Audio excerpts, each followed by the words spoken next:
বলেন না যে টেলিভিশনের সাংবাদিকের সামনে এসে প্রবাসীকে তুচ্ছ করে কথা বলেন। আমি জানি ওর আবেগ বেশি। আচ্ছা, ওর আবেগ হবে না তো কার আবেগ হবে বলেন তো? 17 বছর বয়সে বিদেশ চলে গেছে ছেলেটা, 17 বছর বয়সে। 3টা বোনের বিয়ের দায়িত্ব ছিল ওর। যারা বাংলাদেশের দরিদ্র সীমার গণনায় আসতো, 17 বছরের ছেলেটা বাপ মা ভাই বোন আত্মীয় স্বজন, ক্রিকেট ফুটবল ক্যারাম ব্যাডমিন্টন, শীতকালের গরমকালে পুকুরে ডুব দেওয়া, সাঁতার কাটা, হ্যাঁ সবকিছু কোরবানি করে বিদেশ চলে গেছে 17 বছরের ছেলেটা। গিয়ে 3টা বোনকে বিয়ে দিছে। যৌতুকের প্রথা ছিল, বোন জামাদেরকে বিদেশ নিছে। এই 3জন মানুষ বাংলাদেশের দরিদ্র সীমা থেকে মুক্তি পেয়েছে।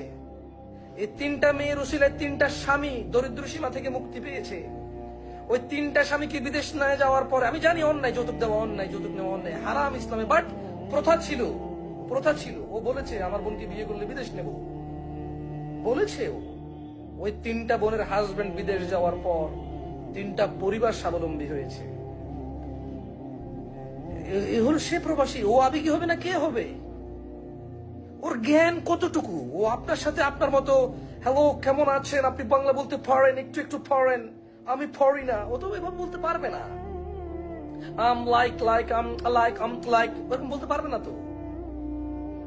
ও নোয়াখাইল্লা বলে, বরিশাল্লা বলে, ও চাটগাইয়া বলে, ও রাজশাহী বলে, ও চাপাই কথা বলে, ও খুলনা বলে, সাতক্ষীরার কথা বলে, ও ঢাকাইয়া কুট্টি বলে, ও কেরানীগঞ্জ নারায়ণগঞ্জের ভাষায় কথা কয়। ও আপনার মতো কথা বলতে পারবে না তো। 17 বছর বয়সে বিদেশ গেছে। না, আপনার মতো ডাক্তার ইঞ্জিনিয়াররা কম বিদেশে যায়। বাংলাদেশের বহু মানুষ গিয়ে কোয়ালিফাইড হয় না। এখানকার টেকনিশিয়ান ওখানে গিয়ে টেকনিশিয়ান হয় না।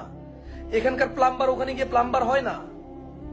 ইনফ্যাক্ট অনেক ক্ষেত্রে এখানকার ডাক্তাররা ওখানে গিয়ে ফার্মাসিস্ট হয় শুরুর দিকে, যারা আমাদের দেশে ডাক্তারি করে। আমি সবার কথা বলছি না, কেউ বিদেশ ভিন্ন জিনিস তো, বাংলাদেশের মতো না তো।